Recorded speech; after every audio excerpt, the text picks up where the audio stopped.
اللي خص يعرف الجمهور اللي كيتفرج في التلفازة باللي دنيا بوطازوط قلت لي العين ديالي اللي مضروبة من جباد.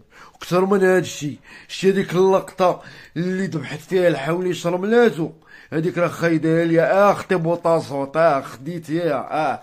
انا راه هادي غير شهر نفس الطريقة ذبحت واحد الدجاجة نيت تكيتها، ولكن انا ما غيشت ليها، ناضت كتجري ولات كتجري كثر من البقالي، واقيلا حطمت الرقم القياسي ديالو وصلت لمراكش.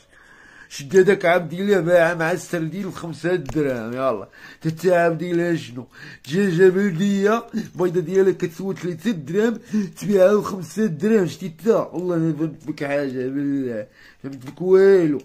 تا دابا انا ما بغيت منك والو اختي بوطاز والو، تغرمي ليا ديك الدجاجة اللي برتحت لمراكش وديري لي عملية ديال التجميل صافي.